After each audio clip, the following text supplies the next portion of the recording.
পাহাড়ের দুর্গম পথ পেরিয়ে প্রকৃতির হাতছানির ডাকে সাড়া দিয়ে আমরা হেঁটে চলেছি আমাদের গন্তব্য মঠমহেশ্বরের উদ্দেশ্যে। দীর্ঘ 18 কিলোমিটার পথ আমরা পাড়ি দিচ্ছি এবারের যাত্রায়। প্রকৃতির অপার রূপরসে আপ্লুত হয়ে এই পাহাড়ি পথ ধরে চলেছি আমরা। প্রকৃতি তার নিজ ছন্দে যেন তার সৌন্দর্যকে উজাড় করে সাজিয়ে রেখেছে আমাদের জন্য।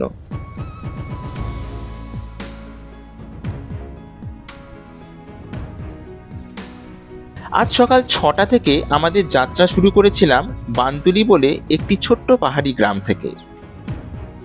এখন এসে পৌঁছেছি মাত্র অর্ধেক রাস্তা, বাকি আছে অনেকটা পথ। তবে আজ আমরা নিশ্চয়ই পৌঁছে যাব আমাদের গন্তব্যে। প্রকৃতির এই সৌন্দর্য উপভোগ করতে করতে, বিশ্রাম নিতে নিতে এবং মাঝে মাঝে একটু খাওয়া দাওয়া করে এগিয়ে চলেছি আমরা। পাহাড়ি নির্জন পথের ক্লান্তি ভোলার জন্য যেমন রয়েছে এই প্রাকৃতিক সৌন্দর্য, তেমন রয়েছে আমাদের নিজেদের মধ্যে বিভিন্ন ধরনের ঘোরা বেড়ানোর গল্প ও আড্ডা। মঠমহেশ্বর হলো পঞ্চকেদারের দ্বিতীয় কেদার।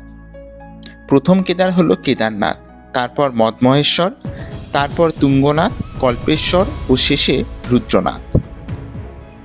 কেদারনাথ যাত্রা এর আগেই আমরা করেছি, সেও ছিল এক অনবদ্য অভিজ্ঞতা।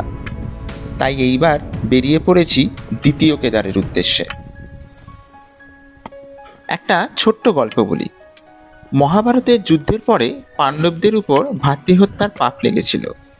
সেই পাপ খণ্ডন করার জন্য পাণ্ডবরা শিবের আরাধনার ব্যবস্থা করে। পাণ্ডবরা কাশীতে উপস্থিত হলেও শিব তাদের উপর রুষ্ট থাকার কারণে দর্শন না দিয়েই চলে যান হিমালয়। পাণ্ডবরাও ভগবান শিবের খোঁজে চলে আসেন কেদার ঘাটিতে। দর্শন না দেওয়ার জন্য শিব একটি ষাঁড়ের রূপ ধারণ করে ভূগর্ভে ঢুকে যেতে থাকেন। তখন ভীম সেই ষাঁড়ের কুঁচ ধরে নেয়।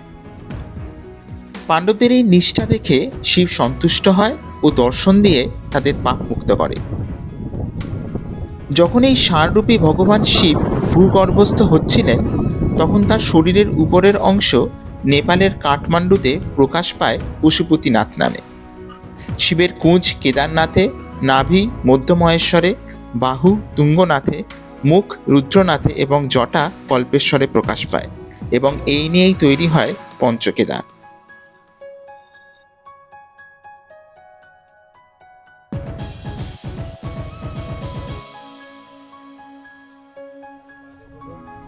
बोलो हर हर महादेव। वाह बेटा वाह, बहुत बढ़िया बेटा, बहुत बढ़िया। हैप्पी जर्नी बोल दो अंकल को। Thank you. मैम को बोल दो। हर हर महादेव।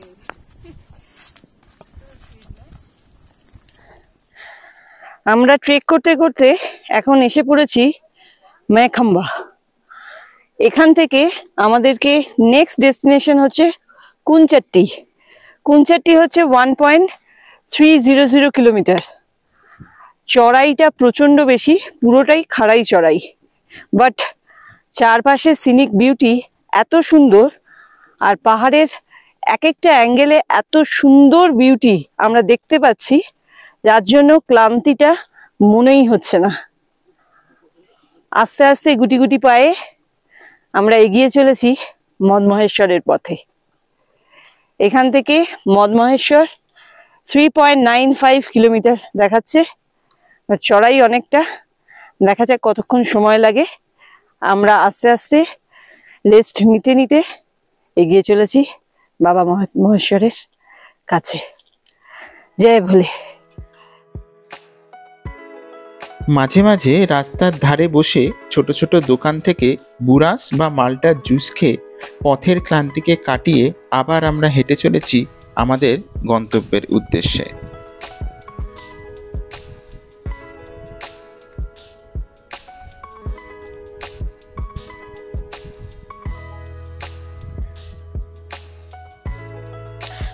কুঞ্চাট্টি থেকে বেরিয়ে এবার কিন্তু আমাদের ফাইনাল ল্যাপ 2.5 কিলোমিটারের, এখান থেকে মঠমহেশ্বর। এখন ঘড়িতে বাজে 12টা 22। 2.5 কিলোমিটার যেতে 2 ঘন্টাও যদি সময় লাগে, মোটামুটি আশা করছি 2:30টার মধ্যে পৌঁছে যাব। শেষের খানিকটা পার্ট শুনেছি যে প্লেন ল্যান্ডের মতো, অতটা চড়াই নয়। এখন যে পার্টটা দিয়ে যাচ্ছি সেটা কিন্তু বেশ চড়াই, তবে এই ন্যাচারাল বিউটিটা কিন্তু অসম্ভব সুন্দর।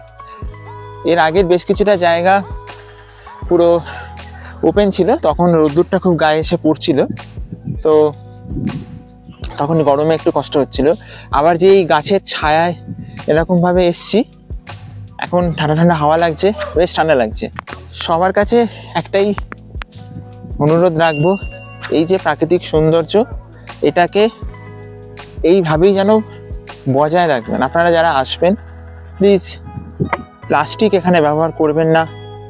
যদিও বা কোনো প্লাস্টিক জাতীয় জিনিস নিয়ে আসেন, খাবার নিয়ে আসেন, তাহলে সেই প্লাস্টিক আপনারা ব্যাগেতে রেখে দিন, নিজেদের সাথে ক্যারি করুন, নিচে নিয়ে যান, সেখানকার ডাস্টবিনেতে সেখানে ফেলবেন। পাহাড়কে নোংরা করবেন না। আপনি যত সুন্দর রাখবেন, প্রকৃতিও কিন্তু আপনাকে ততটাই ভরে দেবে। তো এটা আমাদেরই দায়িত্ব। এই যে এইভাবে এখানে প্লাস্টিকের বোতল ফেলে রেখেছে, এগুলো কিন্তু ঠিক নয়। এগুলো একটা কোনো জায়গায় নোংরার ডাস্টবিন থাকলে সেই সমস্ত জায়গায় ফেলুন। আমরা টুকটাক জিনিস যেগুলো খাচ্ছি সেগুলোর প্লাস্টিক কিন্তু আমরা ব্যাগে ক্যারি করছি, পাহাড়ের পরিবেশকে নষ্ট করছি না। তো এই রিকোয়েস্টটা কিন্তু সবার কাছে। জায়গায় জায়গায় এরকম কিন্তু জলের ব্যবস্থা করা আছে, এই জলই আপনারা খাবার জন্য ইউজ করবেন। সাথে যদি জিওরিন জাতীয় কিছু রাখেন তো সেটা মিশিয়ে নিয়ে এখানে ইউজ করতে পারেন। পাহাড়ের জল সবই ভালো। একটা নিজেদের বটল ক্যারি করবেন, সেটাকে রিফিল করুন আর জল খেতে খেতে চলুন, এটুকুনি। আলাদা করে এক্সট্রা বোতল কেনার এখানে কোনো প্রয়োজন নেই। এই জল জিওনের দেওয়া থেকেও পবিত্র জল। হ্যাঁ, আমরা ফুল অফ মিনারেলস এর মধ্যে রয়েছে, এবং যে জল আমরা কিনে খান তার থেকে হাজার হাজার গুণে ভালো। অতএব জল কেনার কোনো দরকার নেই। এক একটা জলের বোতল এখানে 50 টাকা, 1 লিটারের জলের বোতল, তার জায়গায় থেকে আসছে একদম। অতএব আপনি চোখ বন্ধ করে খেয়ে নিন, কিচ্ছু হবে না। লাস্ট আধ ঘন্টা ধরে যে প্যাচেসটা দিয়ে হাঁটছি সেটা কিন্তু বেশ খারাপ রয়েছে। তো বিশেষ করে কুঞ্চাটি যেটা আমরা ক্রস করলাম, তারপরে থেকেই রাস্তাটা কিন্তু খুবই খারাপ হয়ে গেছে। মাইল ফলক সেরকম সব জায়গায় দেওয়া নেই, তবে যা হেঁটেছি মনে হচ্ছে আর 1-1.5 কিলোমিটার মতো বাকি আছে। আশা করি ঘন্টা দেড়েকের মধ্যে পৌঁছে যাব। এখন বাজে 1:02 বাজে, আশা করছি 2:30টায় পৌঁছে যাব। এই যে উঁচু মতো নাচছে, এটা নন্দা দেবী। আচ্ছা, এই যে ওইটা হ্যাঁ, ওইটা ছবিটা না। হ্যাঁ, এবার বল। জয় বাবা মদমহেশ্বর। ঘড়িতে সময় 2:38 আর আমরা পৌঁছালাম মদমহেশ্বর।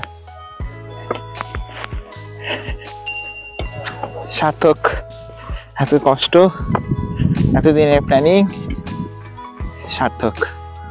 অপূর্ব সুন্দর, অপূর্ব সুন্দর। ওই দূরে দেখা যাচ্ছে মদমহেশ্বর টেম্পল, দ্বিতীয় কেদার, আমাদের পঞ্চকেদারের দ্বিতীয় কেদার আমরা এলাম। কেদারনাথ প্রথম কেদার কমপ্লিট করেছি, এবার আমরা এলাম মদমহেশ্বর দ্বিতীয় কেদার। আর মন্দিরের চারপাশের ভিউজটা যদি দেখাই, ঠিক এরকম এখন।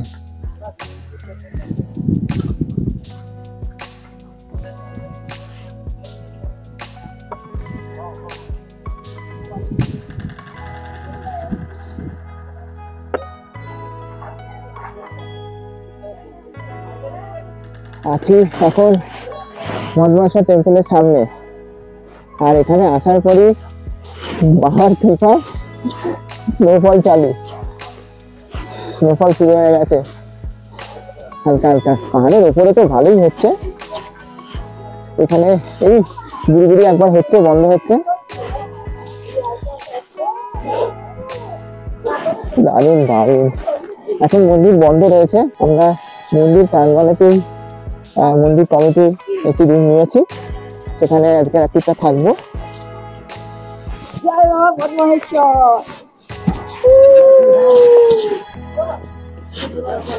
এটা লাইফে 7 টাইম।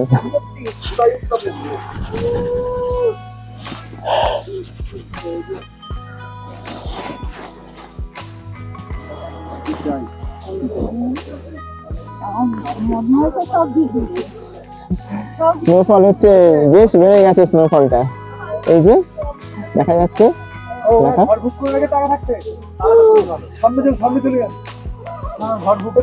ছেলে মেয়ে আছে, দুটো বাচ্চা ছেলে মেয়ে আছে। আমার পেছনের দৃশ্যটা দেখুন, অসম্ভব সুন্দর লাগছে। স্নোফল হচ্ছে আর পিছনে এরকম স্নোফল মাউন্টেন, তার উপরে মেঘ, আর সেই মেঘ থেকে পড়ছে স্নোফল। কেমন এক্সপিরিয়েন্স লাগছে বলো? ভাবুন, হঠাৎ করে চারিদিকটা পুরো ধোঁয়া ধোঁয়া হয়ে গেল আর স্নোফল চালু হয়ে গেছে। দারুণ লাগছে, দারুণ। আর ঠান্ডা মানে চিল ঠান্ডা। आप जूता नहीं उतारेंगे, अंदर नहीं बैठेंगे, नहीं बाहर ही बैठ के खा लेंगे। ऐसे तुम ऐसे बोलेंगे बाहर दे रहे। नहीं नहीं, यही हम लोग एंजॉय कर रहे हैं। हम लोगों को तो ये तो जिंदगी में नसीब ही नहीं होता है, सिर्फ गर्मी और गर्मी। ये बाहर सब बैठा है। গরম গরম খিচুড়ি আর পাঁপড় ভাজা চলে এসেছে। এখন আমরা স্নোফলের মধ্যে খিচুড়ি খাবো, এরকম কোনোদিন ভেবেছিলাম? কোনোদিন ভাবিনি যে স্নোফলের মধ্যে বসে খিচুড়ি আর পাঁপড় ভাজা খাবো, সামনে মদমহেশ্বরের মন্দির। জীবনযাত্রার পথে কিছু মুহূর্ত আমাদের সারা জীবনের জন্য স্মরণীয় হয়ে থাকে। ঠিক এই জায়গায় বসে এই সামান্য পাঁপড় ভাজা আর খিচুড়ি খাওয়ার স্মৃতিটা আমাদের সত্যিই সারা জীবনের জন্য মনে থাকবে।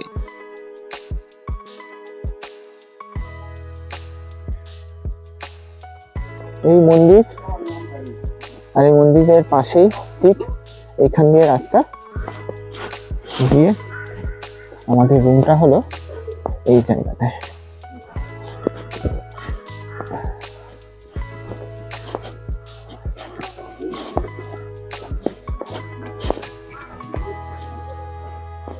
এই জায়গাটায় হলো আমাদের রুম, এই রুমটা।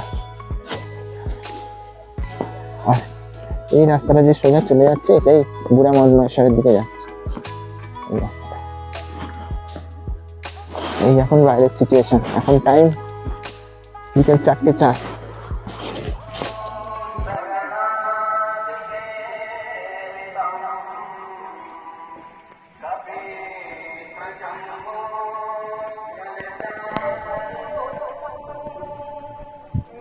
তাপমাত্রা প্রায় হিমাঙ্কের নিচে।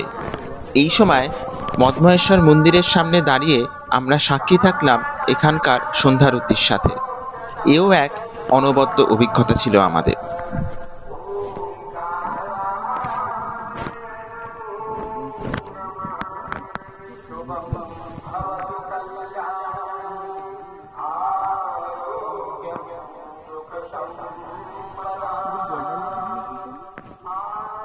মদমহেশ্বর টেম্পলে আমরা সুন্দর একটা সন্ধ্যারতি দেখলাম, খুব ভালো দর্শন করেছি। সন্ধ্যার পরেতে আমরা ভেতরে ঢুকলাম মন্দিরের ভেতরে, তখন রাজবেশ হয়েছিল, সিঙ্গার যেটাকে বলে, সিঙ্গার চলেছিল। তো সেটা দেখে আমরা দর্শন করে বাইরে বেরিয়ে এসে রুমে চলে এলাম। এখানকার হোমস্টের যে রুমটার অবস্থা দেখতেই পাচ্ছেন, এইরকম। এই যে বেড চারিদিকে ছড়ানো ছেটানো, সেইভাবে আর দেখাচ্ছি না। একটাই রুমে আমরা 5 জন রয়েছি। তো ঠান্ডায় কিন্তু মারাত্মক কাবু হয়ে রয়েছি কোনো রকমে, মানে সেই জ্যাকেট প্যাকেট টুপি ফুপি যা ছিল সব পরে নিয়েছি, দিয়ে বসে কিন্তু চলছে জমিয়ে আড্ডা। এখন বাজে সন্ধ্যা বলবো না রাত্রির বলবো জানি না, কেননা পাহাড়ে সন্ধ্যা হয়ে গেলেই রাত হয়ে যায়, 7:30 বাজে। তো একটু পরে 8টা নাগাদ খেয়ে দিয়ে ঘুমিয়ে পড়বো। কালকে সকালবেলা আবার আমাদের বুড়া মদমহেশ্বর যাওয়া রয়েছে, সেখানে আমরা একটা সানরাইজ দেখবো।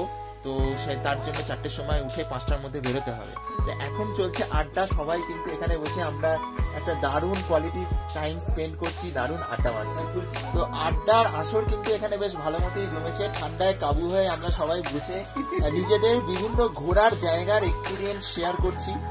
দাদার যেরকম প্রচুর ট্রেকিং এর এক্সপিরিয়েন্স আছে সেগুলো শেয়ার করছি, আমরা যে যে জায়গাগুলো সেগুলো শেয়ার করছি।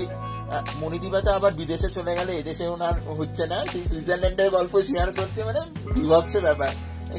এখানে বসে কোথায় কোথায় ঘুরছি, সবই ঠান্ডার গল্প। হ্যাঁ সবই ঠান্ডার গল্প, মানে যেখানে প্রচুর বরফ, কোথায় ঠান্ডায় কাবু হয়েছি, কি হয়েছে, এইরকম সমস্ত গল্প চলছে। তো খুব ভালো একটা টাইম আমরা স্পেন্ড করছি, মনে রাখবো এই দিনগুলো। আর এগুলোই তো মানে ঘোরার আনন্দ, এগুলোই তো মনে রাখার জন্যই তো আসা। সারাদিন সারা জীবন তো কাজ করেই কাটিয়ে দিই, তো এর জন্য এখানে আসা। ভালো লাগছে, খুব ভালো লাগছে, এনজয় করছি। তো এরপরে আজকে আমরা খাওয়া দাওয়া করে নেবো, খাওয়া দাওয়া করে আবার শুয়ে পড়বো, যেটা বললাম। তো দেখা হচ্ছে আবার কালকে সকালে। কালকে আবার একটা নতুন ব্লগে আর একটা নতুন সানরাইজ নিয়ে আসবো। সানরাইজ সবসময় আমাদের দিনটাকে একটা নতুন উদ্দীপনার সাথে শুরু করে,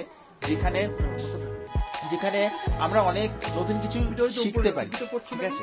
তো শেখা নিয়েই কালকের গল্পটা থাকবে, এক্সপিরিয়েন্স থাকবে, অ্যাডভেঞ্চার থাকবে। তো ভালো লাগলে ভিডিওটা কিন্তু অবশ্যই লাইক করবেন, শেয়ার করে দেবেন আপনাদেরই বন্ধু বান্ধবদের কাছে। আর যারা মদমহেশ্বর আসতে চাইছেন বা ছোটখাটো ট্রেক করতে চাইছেন তাদেরকেও শেয়ার করবেন, তাহলে এই ছোট ছোট আমাদের এই এক্সপিরিয়েন্স তাদেরকে অনেক সাহায্য করবে সামনে এগিয়ে যাওয়ার জন্য, এইটুকুনি বলবো। আর চ্যানেলে নতুন হলে চ্যানেলটিকে সাবস্ক্রাইব করে দেবেন, শেয়ার তো অবশ্যই করতে হবে। আর পাশে থাকা বেল আইকনটিকে কিন্তু ক্লিক করতে ভুলবেন না, যাতে যখনই আমি নতুন কোনো ভিডিও দেবো তার ইনস্ট্যান্ট নোটিফিকেশন আপনাদের কাছে সবার আগে চলে আসবে।